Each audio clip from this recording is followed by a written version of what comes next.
or something.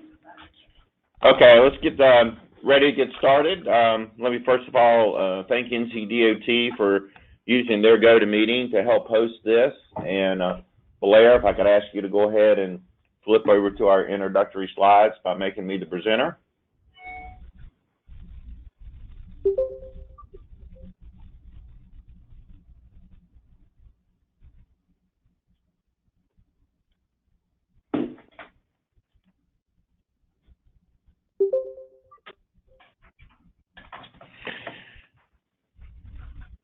Beautiful. Good afternoon. My name is Mark Kirshner. I'm the Director of Planning here at the Piedmont Authority for Regional Transportation. And I'm also Chair of the Training and Professional Development Committee for the North Carolina Public Transportation Association. So on behalf of NCPTA as well as NCDOT, we certainly welcome everyone joining us in on this webinar today. We appreciate your indulgence with it being during lunch. This is something that we're trying, knowing that everyone is extremely busy but usually eats lunch. We thought we would give this a try, and so far, based upon the number of people that have logged in, seems to be working fairly well. So I want to go over the webinar agenda as well as do a little bit of housekeeping, and then we'll get to the meat of the webinar. Our goal and purpose today will be shared by Debbie Collins, who is the Director of NCDOT, the Public Transportation Division. It was Debbie's idea to have this important information shared for everyone across the board. We hope that transit agencies as well as other NCDOT, RPOs, NPOs are chiming in because we all know that performance measures are one of those hot topics these days.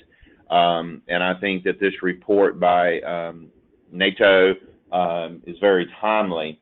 We're also going to be hearing from Stephen Higashe. Stephen is the Director of the Director of Research with the Transit Center.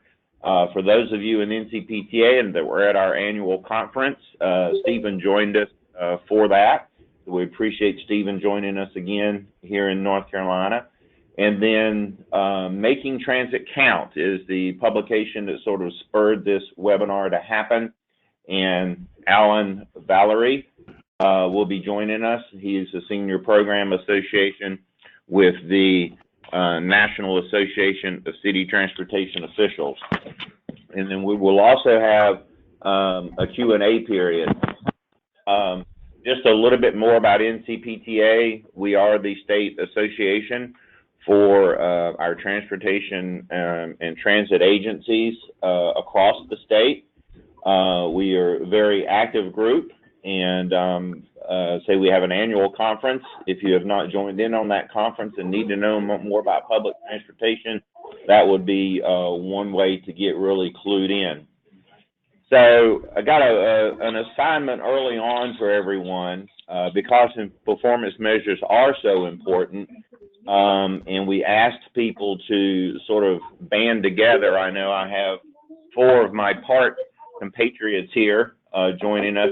If you could, in the chat box, just type a number of the people that are in the room with you.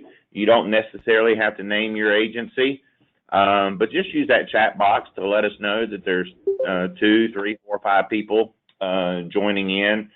We know the number of logins, but if you have more people sitting with you, that just gives us a good idea of how many people are able to log in and join us today.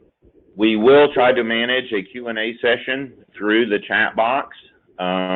If you would like to ask a question while the presentations are going on, that's certainly fantastic. We will not get to those questions till the end.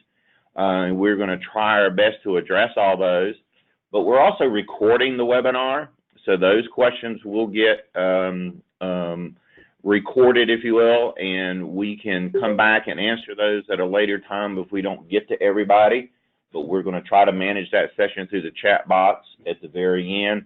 And then, as I just mentioned, it is being recorded, and we can have this recording available I hope to be able to post it on the NCPTA website in case someone needs the information or the slides later on. So with that, I'm going to get prepared to turn it over to Debbie Collins and let her get us started.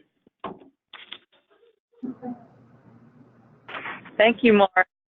Thank you, Mark, for helping organize this, and NCPTA for helping us with this today, because this is a very important topic that we are just in a transition, and it is important. We've got 5 major shifts I wrote down here. We've got population shifts.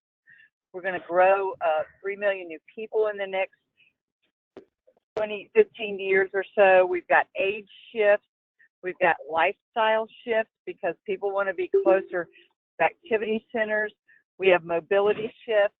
We have equity shifts, and all of those are affecting our business and what we do on a daily basis. And someone reminded me yesterday that we are also the technology shifts that we are embracing, from electric vehicles, propane vehicles, and then autonomous connected vehicles. So we are in a ripe opportunity to just continue to begin to set a stage to have a dialogue about what the future can be for our transit systems in North Carolina. We are very excited about this today. It is the first of things we hope to do more regularly, and if you have ideas, please let us know, because I know you're like we are, that we always are learning. We're a learning organization, so we're trying to implement and do new things. And as I've said about the department that I work for, how exciting it is to me to be part of that came and embrace of our transit, of transit in the department. Last week we had a meeting for one of our BRT projects, and I left with just so much enthusiasm, because we didn't talk about pedestrian access or the fact that there was a multi-use path that was going to be 12-foot wide. We were just worried about what was between the curbs, and we were using existing right-of-way and restriping in that project. So they're just a great time for us to be looking at this. As a follow-on to this, kind of with Jacksonville Transit, we brought the NHI NTI class on transportation planning. That's in August 23rd and 24th. I understand from many of you that it already has a pretty large waiting list. So I would suggest that if you aren't able to get in that, we will ask for it again. Sometimes they do a national rotation before they'll bring it back, but we'll still ask. But you need to go online and take the free class on the NHI website, because we all got to start leveling our vocabulary. And I think that piece does that for us and with us. And the other planned event right now is our conference, which is September 24th, 5th, and 6th in the Friday Center. And that conference has a lot of information that's a follow-on to this. We're going to be talking about the department's project development process. We're going to be talking about bus stop safety, how we do that different. Some of you are sharing the tools that you're using, not only in transit delivery, but also in. So I hope you will plan to join us. And I want to thank our presenters today for joining us, and I'll turn it back over to Mark. Thank you. Thank you, Debbie, very much. And thank you for all that you've done. It's coming on board, too. So, Blair, let me ask you to switch things over to Stephen. We'll get Stephen queued up.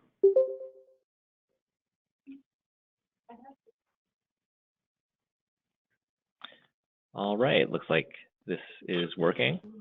Let's see. Okay. Thank you, Debbie. Thank you, Mark. Thanks all for sharing your lunchtime with me and with us. Before I get started, just a little bit of housekeeping. Mark asked me to remind everyone to just make sure that your line is muted if it hasn't been. With that, I'll go ahead. Again, my name is Stephen Higashide. I'm the Director of Research at Transit Center. Transit Center is a New York-based foundation. We work to improve public transit in cities across the U.S., and we do that in a few different ways.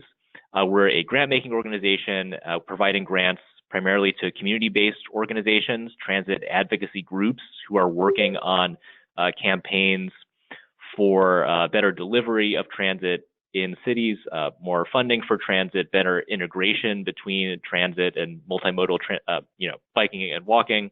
We provide training and workshops for people working within transit agencies, for advocacy organizations, and for transit agency board members.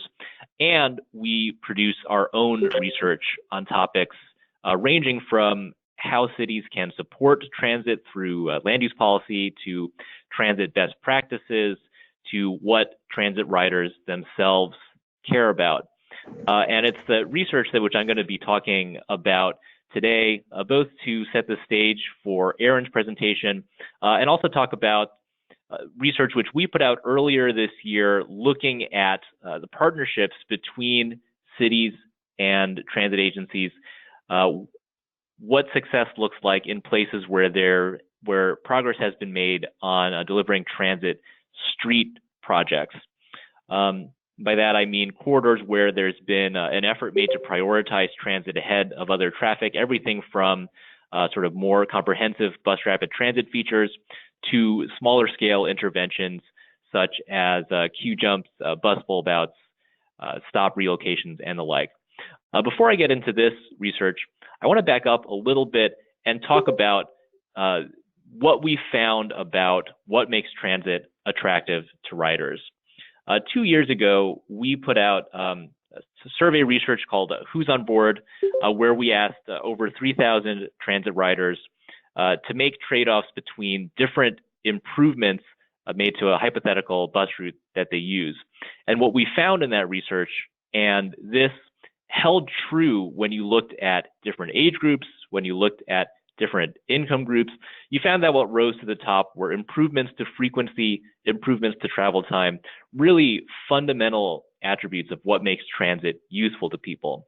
And you see in a lot of supportive academic research how important these are.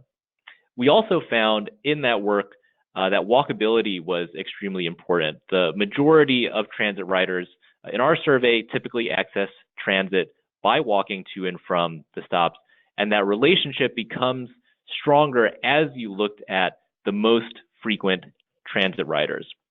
And so what we often say to people in cities and at transit agencies is that there's a recipe for building transit ridership, these sort of 4 fundamental ingredients: travel time, frequency, walkability, and to that we add reliability, because if the service isn't reliable, then your effective frequency is not the same as what you have on the schedule.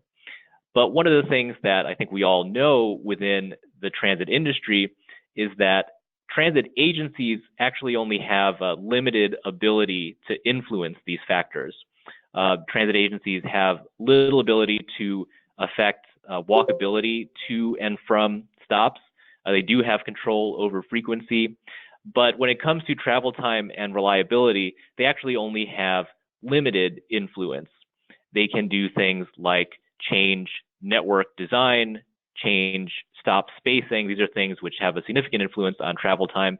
They can become more assertive about how they manage headways, but local government really plays a large role in these ingredients as well. Cities have complete control over sidewalks, and especially in congested neighborhoods, they really have outsized influence on speed and reliability, because they're the ones who control, the entire toolbox of street interventions, sidewalk interventions that impact both speed and reliability. Things like bus-only lanes and more tactical interventions such as queue jump lanes, transit signal priority, the location of stops, bus bulb outs, and different treatments of different things that affect transit dwell time. So what did we learn when we looked at places around the country where there were strong partnerships between the city and the transit agency. One of the things we found, one of the sort of key indicators actually has to do with the attitude that city leadership has. You'll see here, I'm asking, what do cities do when they treat transit as if it's their own? And that mindset is really important. The idea is that cities have to get out of the mindset that transit is simply the transit agency's responsibility. They need to own up to the role that they themselves play in delivering good transit. And that's really something that it often takes advocacy, it takes politics.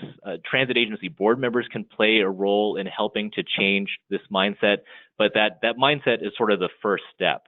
And so when there's a mindset change, what are some of the signs of that? What do cities do? One thing is they understand where transit gets slowed down on the street. In other words, they understand where street conditions are really creating unreliability. As the transit planner Jarrett Walker often says, you don't necessarily need bus lanes everywhere, but where you need them, you really need them.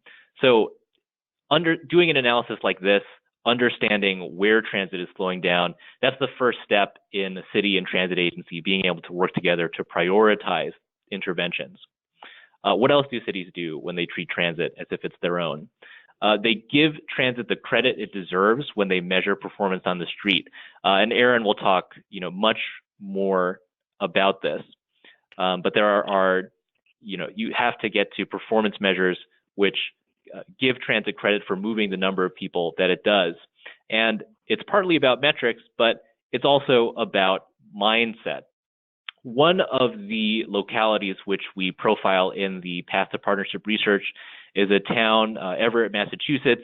It's a small city in the Boston metropolitan area, only 46,000 people. So they only have, one or two people on staff working on transportation. They didn't necessarily have enormous capacity to do, extensive traffic studies, but they knew that many people in their community were using transit. And so they were willing to, in their case, run a pilot project where they replaced a parking lane in the morning with a bus lane, just using traffic cones to give that bus priority. It was intended initially to be simply a week-long test, but on day 3, they felt that, based on surveys they had done of riders and the experience on the street, on day 3 of the pilot, they felt that it had been so successful that the mayor just said, we're going to make it permanent. And they continued running it with operations staff and traffic cones in the street, and eventually painted it, and it became sort of more permanent on the street. Finally, another sort of key indicator of that mindset change is a change in the project development process. People working within a city transportation department or public works department have to become comfortable with staff from the transit agency coming in at a very early stage in project development and helping them get to, for example, 5% design.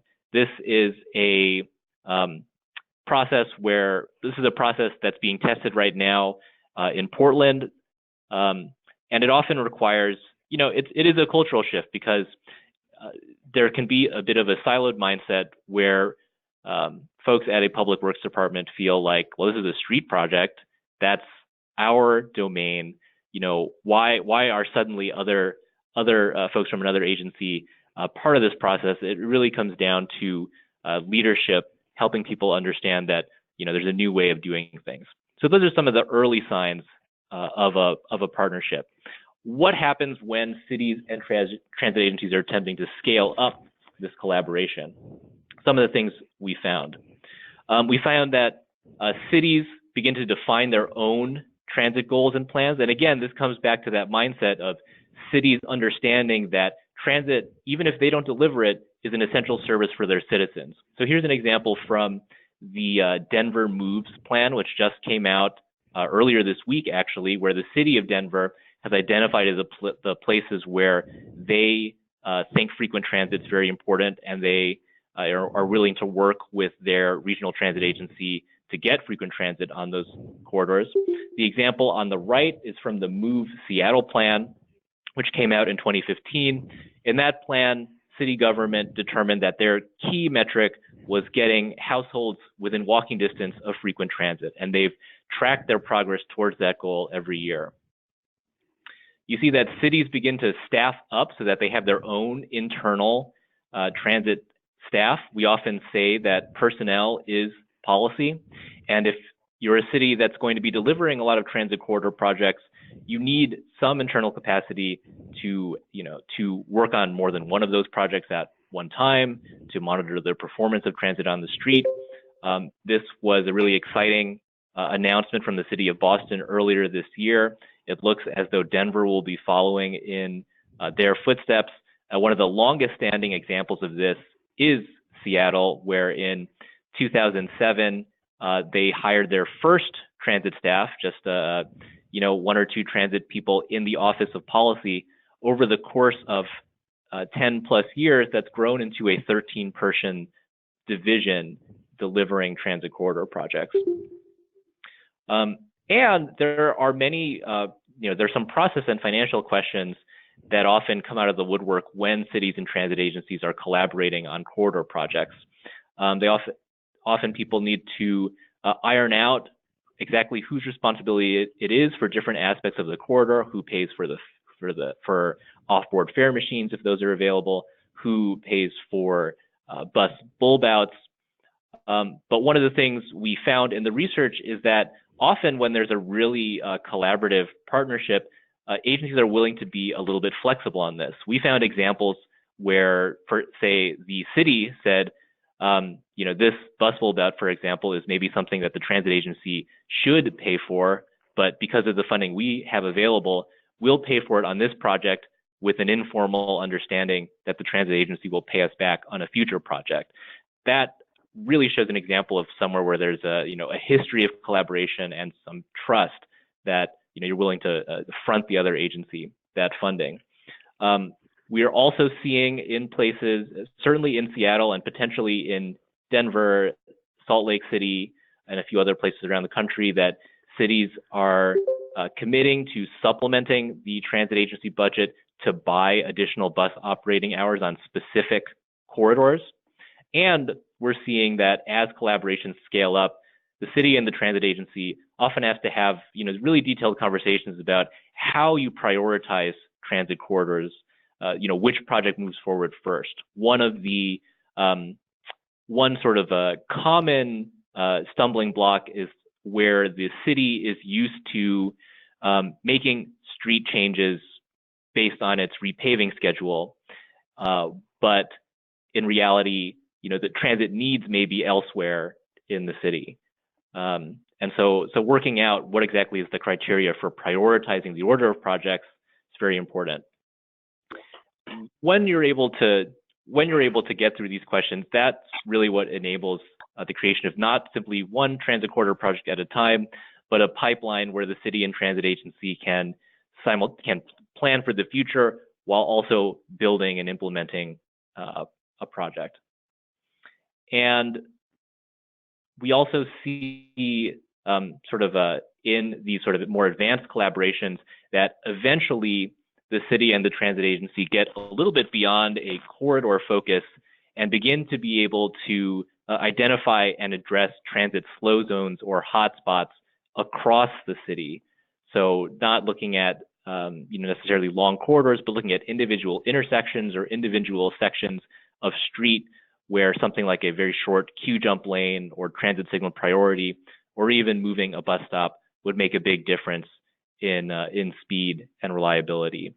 And we're finding actually that that as transit agencies increasingly are capable of providing a real-time information, that cities are able to use that real-time information and effectively get a map of bus speeds across the city, which helps target these interventions. Coordinating communications is something that often cities and transit agencies are not used to doing, but it's something we see in the more advanced collaborations, not just coordination between the transit agency and the city's communications staff, but some work together to make sure that elected officials are providing cover for new projects. This is Lisa Bender is the president of the Minneapolis City Council. here providing a little bit of cheerleading for a bus lane pilot project that the transit agency was doing earlier this year. So I just want to note, the research that I mentioned, of course, is looking at major cities for the most part. And there's always the question of, well, what do you do when you're just a small city and you may not even have a department of transportation? And I would say that some of the same principles apply. There still needs to be a designated staff person on transit. So at least the transit agency knows that we are always dealing with this one person. We know who to deal with when we have issues, and we know that the city does believe that it has responsibility for delivering transit. We did find that in a place such as Everett, Massachusetts, that I mentioned, that often some third-party agency, whether it's an MPO or the state DOT, can come in and help provide some planning capacity and some technical assistance in those cases. So before I turn it over to Aaron, I just want to talk just a little bit more about sort of the steps that we often see when a city's mindset towards transit is changing. There are still, I think, many places across the country that have the attitude shown here at the top, either that transit is someone else's problem to solve, the transit agency's problem to solve, and you often see the sort of gradual evolution where city leaders eventually begin to understand that, well, maybe transit, we don't deliver it, but it matters to our citizens, so we're willing to use our bully pulpit power and our oversight ability. Then you begin to see cities start to say, well, we still think transit is something the transit agency delivers, but we understand that we can advocate for funding. We understand that we have a role in supportive land use and walkability. And the final step is what I've been talking about this whole time, the idea of partnership, the idea that transit really is an essential service for citizens. And it doesn't matter that technically it's in this other silo. City leaders understand that not only do they have to help deliver it, but that citizens may hold them accountable for their performance of delivering transit. That's a sort of mindset shift that we try to move people along when we're dealing with elected officials ourselves, and when we're working with the local advocacy groups who we're in contact with around the country. So I'll end it there. I'll just mention that you can find this research at transitcenter.org. A few other important resources are NACTO's Transit Street Design Guide, which really details that toolbox of street treatments, and All Transportation is Local, which is our field guide for elected officials and their staff, and covers not only some of the material I've discussed here, but also land use, parking policy, other policies which support transit. So with that, let me go ahead and turn it over to Aaron. Great. Hey, while we're switching over to Aaron, let me just remind those of you that have joined in that if you could type into the chat box the number of people that are listening in at your location. That is our performance measure for this webinar. And then secondly, we will do some Q&A at the end.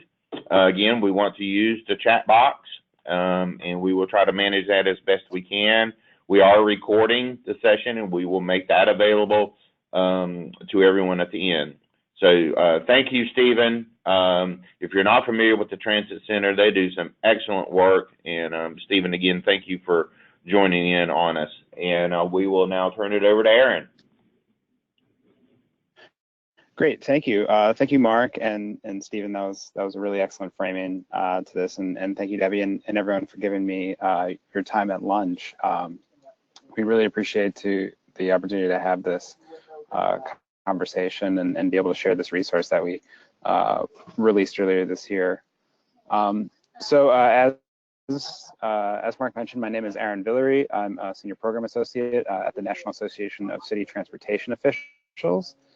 And just a little bit about NACTO, just in case you're not familiar with us, and I think it's good to talk about our structure and sort of how that frames the resources that we put out and the work that we do. So NACTO is a member association of I believe, 62 cities and 11 transit agencies now across North America, at cities as small as Burlington and San Luis Obispo, and as large as New York and LA.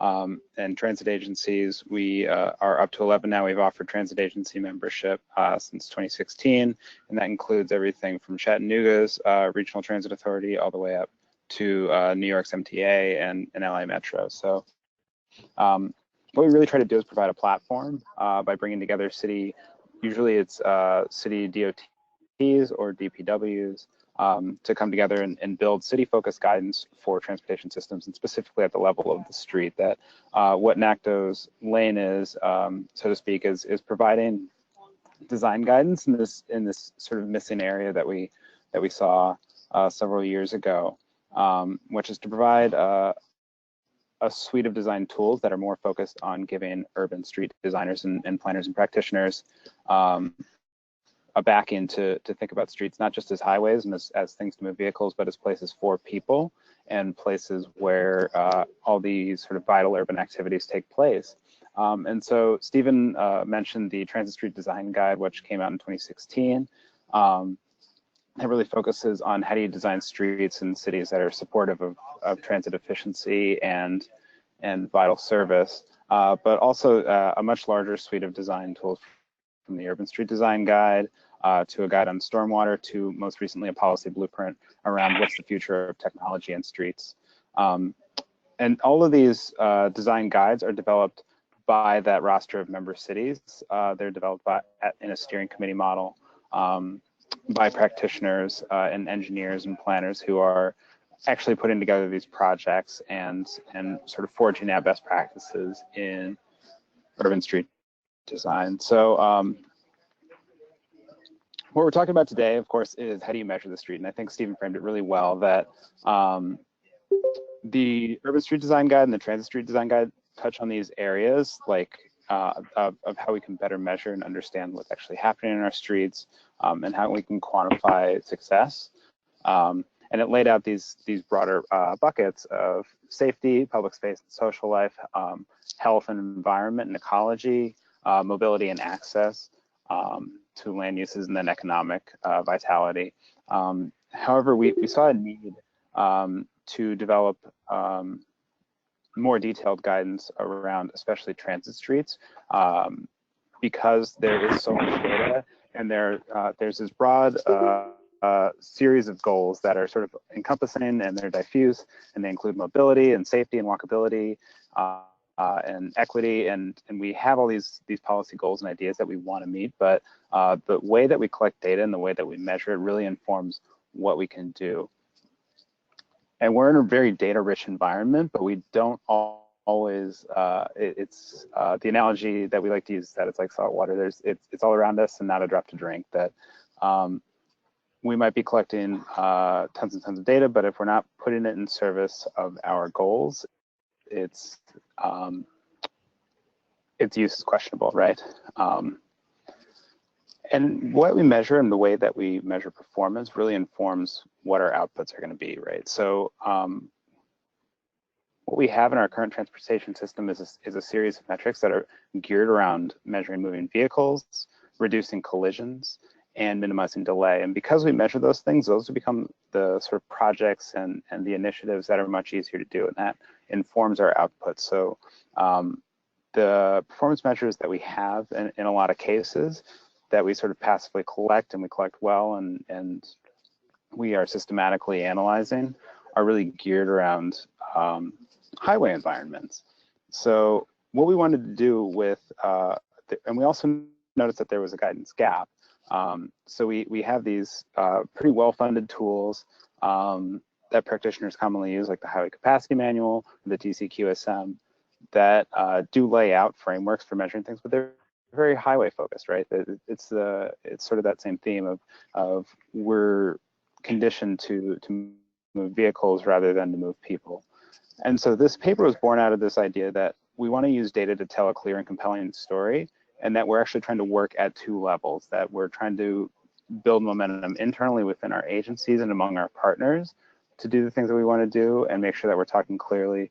But then we also want to build sort of public buy-in and public momentum momentum and support. It's that narrative that's Stephen alluded to, of sort of building momentum and buy-in and support over time, that you sort of go from a reaction to this is new to an understanding of this is a thing that we all have invested interest in. And the data that we collect really helps us tell that story, and the data that we use has to be in service of getting to those policy outcomes. It was recognition that vehicle-focused metrics undermine our goals for transit often, and that we need to be thinking about transit-focused metrics as they advance better outcomes, that the things that we choose to measure and analyze and talk about are going to help us achieve the things that we actually want to achieve. And today I kind of want to talk about this framing that we find in a lot of our cities, which is that we can be using data to counter 3 false narratives. And this is very much a project environment, but these are the things that when we talk to our cities, the guide really, or this resource paper really builds on case studies from our cities. And these are sort of the things that people, practitioners in NACDOH cities run up against. So these hopefully will be recognizable to many of you. When you start talking about transit, people say to you, the traffic is already bad. It's going to hurt small business. And then there's this sort of galaxy of nobody takes the bus lane's always empty, transit ridership is dropping anyway, it's impossible to do projects like this, or the new one that we hear is that AVs will solve it anyway. But all of these, what they fundamentally have at the bottom of them is we don't need to invest in transit. That is not important moving forward. Additionally, I do want to talk about answering hard questions. That data can be used, the data that we use should be used in service of answering real questions and concerns as we're trying to do new things and innovative things, such as, is it going to substantially or substantively improve safety? Is it going to change the way that we move around our cities, and how are we changing traffic patterns? And what about all the other goals that, as we're focused on one mode specifically, how does it affect all of our other policy goals? So I want to advance to what we can be measuring. So getting away from those vehicle-focused metrics and moving to things that we actually can measure in support of transit. First, instead of moving vehicles, moving people. Instead of collisions, talking about systemic safety. Talking about reliable travel instead of delay. But then there are these sort of these equally as important, but often sort of ancillary performance measures, such as walking and biking access. That walk access is the first and last mile solution, and the way that we talk about how people get to the transit stop, and the way that other modes complement transit is really important to measure and articulate and make the case for. Vibrant public space, that transit is an anchor, and it really grounds neighborhoods, and it's an opportunity to create more vital meeting spaces in public right-of-way. And then transit really supports economic vitality and growth. The transit works best when it runs to places that people want to be. And so putting it in this framing of economic growth and opportunity can be very powerful, and it's very important. So getting into these false narratives, the paper lays out those 6 categories, but I want to talk about the ways that it each of these metrics, it's sort of meant as a pull apart, that it has a different series of metrics that you can use in different situations, but I want to sort of frame how they can be used to counter these false narratives. So first, traffic is already bad. What this really means is oftentimes when we go to dedicate space for transit, we're met with resistance because people say, oh my gosh, you're taking away a lane, there's already so much traffic. What's going to happen, right? That taking away, quote unquote, taking away a lane from cars and giving that to buses can seem counterintuitive. It feels like you're underwriting, or you're undermining the street. But what we're really talking about is creating more reliable travel and not just focusing on car delay, right? So within that, thinking about transit travel time, thinking about reliability, thinking about the passenger experience in either excess wait time or journey time, and then thinking about systemic safety.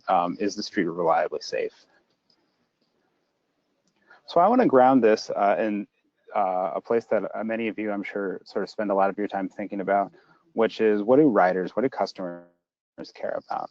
And what they really care about is reliability, not the schedule. So the sort of master metric that we use a lot of times in thinking about transit reliability is on-time performance. Does it arrive within that 1 minute early, 5 minutes late, say, metric? And we might say that, oh yeah, we have 95% on-time performance. That's great, but if you're using, depending on how lax your on-time performance metric is, a bus that arrives 4 minutes late on a route with 8-minute headways, that might fall within on time, but that's creating a huge ripple effect throughout the route, that a bus that arrives 4 minutes late is actually 50% off its headway, right? So this creates an opportunity for bunching. You might have crowding of passengers on one bus and pass-ups on the next. And so we want to think about this big picture of reliability, that it's not just about what's our on-time performance to a schedule that we have written, but how far can people move throughout the city in a certain amount of time? This is an idea of say on your average day, how far can you move in 30 minutes? And this is where I'm based out of. This is New York.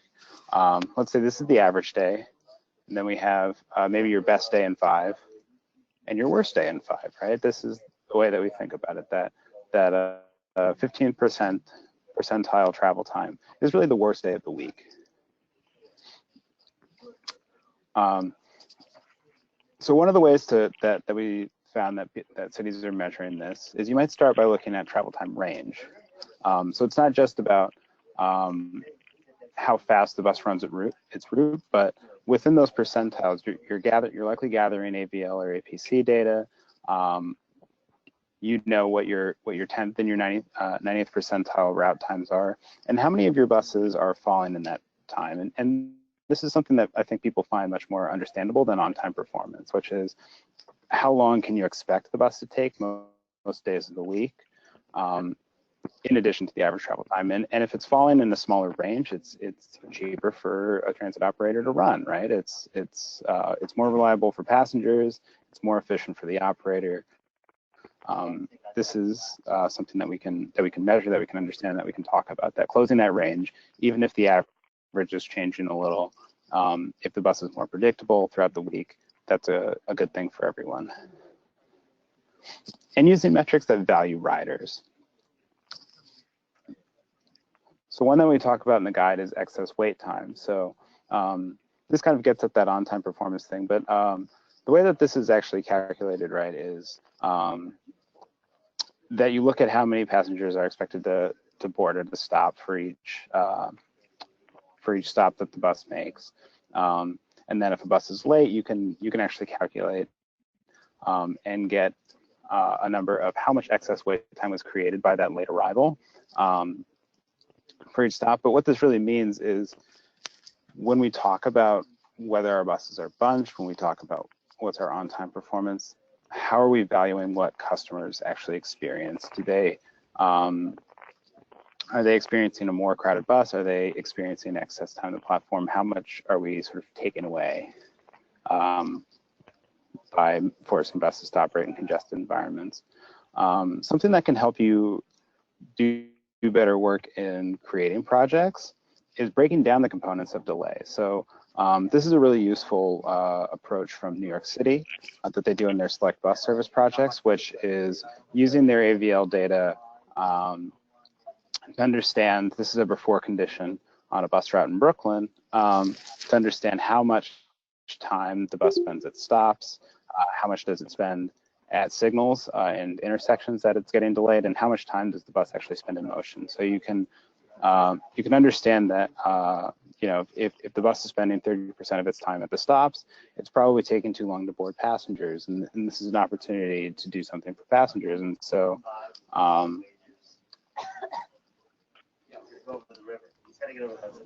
here we go. And so that we might target our interventions. We might move to in-lane stops or off-board fare collection, and we can actually reduce the thing that we're trying to target is not so much the bus time in motion, but the amount of time that we're spending at the stop that we might be able to do fare collection off board,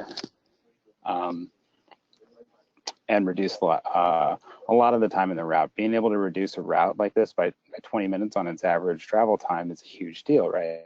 And this was done with the bus actually having a very similar amount of time in motion. That most of the gains happening are either through all-door boarding or TSP and bus priority position.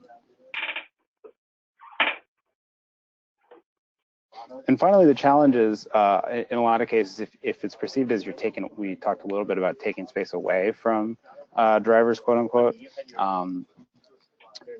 Framing vehicle movement in terms of reliable movement is equally as powerful. That people understand being delayed at signals, and they understand sitting at the light and feeling impatient. But they also understand that if you can talk about, well, on this route, the level of service, say at this location, dropped to LOSF, or here it's LOSE, or something. People understand that as delay.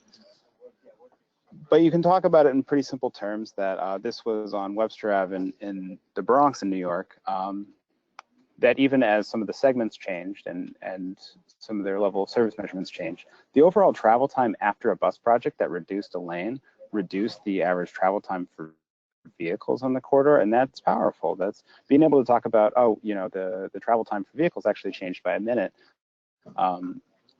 even though the intersection operations changed. People understand that. They understand that that's a fair trade-off, that a corridor that's moving more people, but is doing so at a more even rate is a good thing, and that's something that can help build buy-in. And just as a note, I do want to note how some of these data sources come about. New York City gets a lot of its travel time data through taxis, which are GPS enabled in the city, so they're able to do travel time runs using taxi data. And finally, safety has to be sort of at the center of all of our work. This is reducing serious injuries and fatalities has to be a core guiding principle for all of the work that we do. And when you talk about vehicle movement in terms of reliability, reducing speed is crucial to improving safety, and especially reducing high-end speeds. That when vehicles are going over 35 or 40 miles an hour, the crashes that they're getting into are just going to be more dangerous, more deadly for people in cars, people biking, people walking. And so I wanted to call out this case study of a project in Seattle, which is on Rainier Avenue, which had a really high, this is the number of cars going over the 30-mile-an-hour speed limit before the project was completed. So 4 out of 5 cars are going over the speed limit, and 1 out of 20 cars is going over 40 miles an hour. That's what high-end speeding is.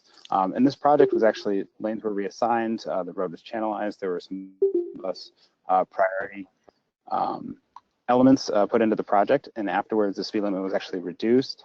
The travel times didn't change significantly for the corridor, but speeding dropped by almost half in one direction in the corridor, in the southbound direction, and high-end speeding dropped between 70 and 80%. And what that meant is that a corridor that was previously very dangerous, that was averaging 9 injury crashes per year, in the year immediately following the project had 0 injury crashes. So talking about projects in that context, even transit projects, talking about if we reassign a lane to transit, and then we can observe these changes in either fatalities or severe injuries on a corridor. If we can talk about, top end speeds were reduced on the corridor, that has a real safety benefit, makes the corridor that much more inviting. And so when we talk about the speed at which vehicles are traveling and transit is traveling, it has to be in terms of time rather than delay. This is another one that's really important, and I imagine that many of you run up against this, and it's certainly something that we hear from many of our cities, which is concerns about small business, concerns about, well, when we try to change a street, and transit tends to run on streets with a lot of activity because that's what it has to do. That's what makes successful transit, is that it serves places that people want to go. People are very concerned about economic impact and impact to how do people get to the street and shop at local businesses and participate in social and economic life. And unfortunately, I'm using the word truthiness sort of cheekily here, that it operates in this environment of sort of loss aversion, and people think about, well, if priority is given to transit and we remove parking, that just feels like it's going to make it harder to get to the street and to shop at the business that I like to go to, or it'll be harder, if I'm a business owner, it'll be harder to bring customers. So it's really important when we talk about the economic impacts to actually bring data in and to bring just very good, sober analysis of what's actually happening in the streets, because what we see is in projects that are successful is that they really clarify how people are getting to locations, how people are using streets, and sort of what are the geographic characteristics, and that can kind of help both inoculate against some of the criticisms that tend to derail projects, and it can also help you understand what opportunities there are. So using retail sales receipts and tax data, using vacancy data, using arrivals by mode to local business and arrivals by location. We'll talk about intercept surveys. But really what's at the core of this is that transit sustains main streets, that transit can act, if it's invested in, can act as an anchor for local business, and something that really establishes a street as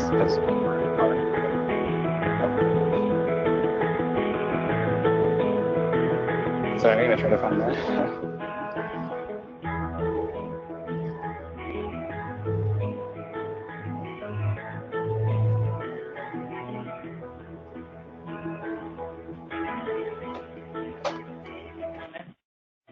Sorry. Are we able to mute that?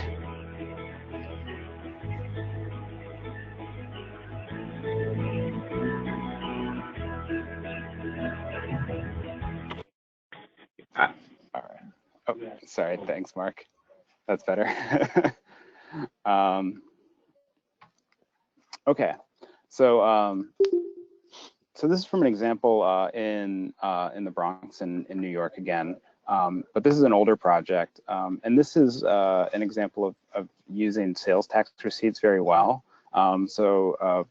A select bus service project, which is the city's and MTA's brand of rapid bus projects on Fordham Road. What the city did was use sales tax receipt data and actually selected both the borough-wide change in sales tax receipts over a comparison period, and then selected comparison corridors that had sort of similar land uses and economic characteristics.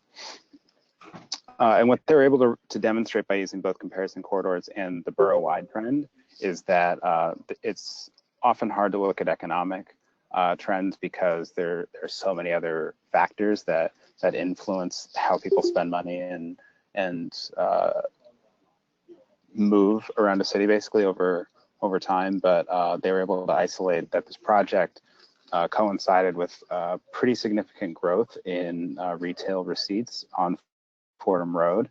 And so that makes a pretty powerful case that, the project that took out a lane of traffic and modified all these sidewalks was actually delivering more people to the street. And that's kind of really what it's all about, that curb space and right-of-way space is a limited resource, and that allocating it to high capacity modes can bring more people to a street. That if you have a stop that's serving hundreds of people a day, that's very different than a metered parking space that's serving a dozen cars a day, right? That being able to deliver more people to the street means more for local businesses. It means that more access to the street. Additionally, a lot of times businesses we find tend to overestimate how many people drive to their businesses and how many people arrive on and underestimate how many people arrive by other modes. So this is just an example from Vancouver on Commercial Drive, which is a project they're working on, where they went out and conducted intercept surveys, and they found that while local businesses thought that about half the people arriving were by vehicles, about half were actually pedestrians, and it was a very small number that were relative that were arriving by vehicles. And so most of the movement of that street was coming from non-auto modes, and we kind of find this over and over again in places from we've seen studies from Baltimore to Oakland to even New York, that people who arrive at local, or that people who arrive by non-auto modes tend to spend as much or more as people arriving by car because they shop more frequently throughout the month. So getting good data on how people are actually getting to the street is really powerful in sort of assuaging some of those concerns about well, what's going to happen to the economic life of a place if we do transit priority. Another interesting component is that we tend to overvalue commute trips and undervalue local trips. And local trips are really what's driving economic activity at the local level. And so when Vancouver did this intercept survey, they were able to quantify that most of the people who are coming to this commercial corridor were from that neighborhood. So that these are people who are not making long trips where vehicles are necessary all the time. They're making trips from adjacent neighborhoods.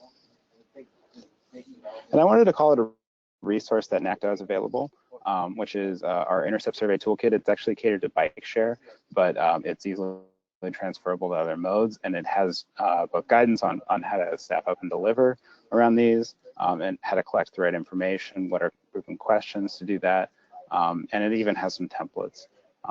So these are tools that are available that you can find interns or volunteers or partner with other organizations, and you can start to collect really clear data about how people are using the streets that you're looking at. And finally, I want to talk about this sort of galaxy of questions, which is why do we need to invest in transit? Essentially, that why is it important to invest in high capacity movement? When, if I look at a bus lane, the bus lane is always empty, right? So it doesn't seem like these are good investments, but really what it comes down to is measuring people, not traffic. And we've talked a lot about this, but really shifting it from, it's easy to count vehicles and collect screen line counts. It's a little harder to quantify, there are 50 people on that bus versus 2 people in that car. So which of those is doing more work for the street? It's important to talk about transit ridership very clearly, and when we make corridor level investments. And then there's some other tools that I wanted to talk about. So Stephen referenced this project, but this is Dexter Avenue in Seattle. And what was previously a 4-lane cross section was narrowed down to 2 lanes, and you might think, well, they removed so much capacity, and but what the project did was created a much improved bike lane, and it actually gave gave buses the ability to stop in lane and collect passengers at boarding islands. And what they saw in the few years before and few years after the project is that the total person throughput of the street actually went up, and the travel time changes were really negligible because they were using the bus speed to control the speed of the street. And so you see this pretty substantial growth in transit ridership. You actually saw some growth in vehicle use, even though it had a lane removed in each direction. Then you saw bicycle ridership growth. So this is Dexter Avenue, and it's moving 14% more people in the time after the project without sacrificing travel time. And it's doing that by moving everyone at a more even rate. It's doing that by removing conflicts between remerging vehicles, between bikes and buses. And then sometimes it's just very visually powerful. I want to emphasize the importance of doing things that are visually powerful. People understand photos and can sort of weigh these different trade-offs, sometimes by just using coherent visuals. And so this is Queens Quay in Toronto. And this is a project that I like to talk about because in addition to just making a really substantial investment in the street, sometimes the way that we allocate cross-section within the street, so in this before condition, over half the space is allocated to motor vehicles. A quarter of this space is allocated to the streetcar tracks. And then 20% of the street was allocated to pedestrian space. But the usage doesn't always match the cross-section. This is where it gets really powerful. That 30% of the people moving through the street were in cars, 22% were on transit, and then nearly half were people walking. And so the way that this street is allocated is really inequitable. So, and then about 1% were on bikes. So in the after condition, it's not so much about assigning space to one and favoring one over the other. It's about balancing the street and matching the cross section to the movement, right? So now in the after condition, about a quarter of the street is allocated to cars, a quarter of the street to transit, about 40% to people walking, and then 14% to bikes. And that really matches that. You have about 15% of the movement is in vehicles, almost a third is in transit, and then half is still people walking, and then you have about 7% on bikes. And so people understand things like that. Then finally, one thing that we can't hit on enough is that where you invest in ridership, where you provide service is, or where you invest in service is where you get ridership. And so this is, this example, of course, is from Seattle. So Seattle and King County Metro especially have been sort of noted very well as being one of the places in the US where transit is growing very robustly and sustainably. And where most of that growth is happening is actually in their rapid routes. So they have a branded service called Rapid Ride. And this is comparing the baseline of those 6 routes that have been done from the before condition to the after, that most of their ridership growth over the last several years is actually embodied in their rapid routes. And so the places where they're choosing to implement these transit priority treatments and give buses their own space and invest in off-board fare collection and signal priority are where people are choosing to ride the bus, that people tend to take notice when you create an anchor out of a service. So with that, I do want to make sure that I allow time for questions. This resource is available in its entirety on our website. It's just nacta.org/TSCG for Transit Street Design Guide /Making Transit Count. And then I also want to make a quick pitch that our conference is in October in LA, and you can see lots of exciting projects and meet with other city practitioners in Los Angeles. So with that, I will hand it back to Mark. Thank you very much, Aaron. And again, thank you, Stephen. As we discussed before, as a reminder, you can use your chat box. If you could, let us know how many people joined in at your location if you haven't already done so. And if we want to, if you've got any burning questions, please put those in the chat box because we still have a lot of people that have logged on. We appreciate everyone joining us. And if you want to give some general feedback, either about the content or about the webinar itself, particularly the time that we chose, we would appreciate that because, as Debbie mentioned, we want to try to do more of this type of learning and training and education that benefits everyone. We don't have any questions queued up, but I wanted to sort of throw one thing out that maybe both Stephen and Aaron could address. And that is the old workhorse performance measure for transit is ridership and increasing ridership. And Aaron touched on it a little bit there at the end. But I just would ask both of our speakers to kind of come back and talk about, you know, all the factors that build into ridership and how these measures serve us much better. Stephen, could you address that for just a second? Sure. I mean, you know, certainly we're in an environment now where a lot of the, the media narrative has tended to be that we're in a nationwide transit ridership decline, and we think that's sort of the wrong frame, and that actually it's very important to zoom in both to your individual region and individual routes to get sort of a clearer picture of what's driving ridership. Even though many places are losing riders, there are places that increase ridership over the past year, places like Seattle, places like Houston, places like Phoenix, where there were investments made in transit service, and particularly in high frequency service. And you often also see, when you zoom in to the individual route level, you really see the impact of providing frequent service, where even in places where transit ridership may be declining overall, when you look at the most frequent routes in a lot of those places, you've actually seen large increases.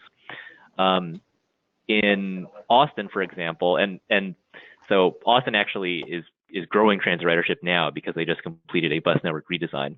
But before that redesign, you actually saw that local bus ridership was falling, but when you looked at the subset of the most frequent routes, they have sort of a brand that they call Metro Rapid. Those had actually increased by over 30% over the past year. That helps you understand how important it is to invest in those frequent corridors. We often talk about, and Jarrett Walker sort of pioneered this, the trade-off between ridership and coverage, or the idea that if you invest more in those corridors where that there are many destinations that transit can serve, there is a trade-off in that you often can't serve as many places in the region, but that ridership tends to grow once you get to that sort of every 15-minute or every 10-minute level of service. Thanks, Stephen. Aaron, anything I think to add to that? Oh yeah, sorry. I think that Stephen covered that really well. I think that's exactly right. That the places where you invest in service are where you see ridership gains, and we see that in so many cities. That's exactly right. That the cities that are growing their ridership right now are places that have taken seriously providing frequent, reliable transit. I would say the one other thing, just to tie it back together, is that sharing data across agencies is really important, especially where you have this dynamic of the city DOT is responsible for the street, and the transit agency is responsible for providing the service. That having that strong coordination between the two, and for the transit agency that has the ridership data to be able to share with the DOT sort of openly and candidly, these are our high performing routes, and these are where we are struggling, is really crucial to both making that case and actually making smart investments in sort of what are our proven markets and what are our coverage areas. So I think it's just sort of getting over that hump of sharing data openly and making sure that you're really coordinating efforts on improving your service. Okay, Aaron, we do have one question to you. Do you or your association provide consultation services to small municipalities to help review how to improve transit corridors? That's a great question. I can share my email address, which is just aaron@nacto.org. Typically, we in a lot of the work that we do really falls within sort of member services, but we do so we do a lot of that kind of work with our members. But we have opportunities like NACTO has like a certified training program, and sometimes we're certainly happy to engage with people who have questions about concepts in the guide. So to whomever asked that question, please feel free to reach out to me. I'm happy to talk.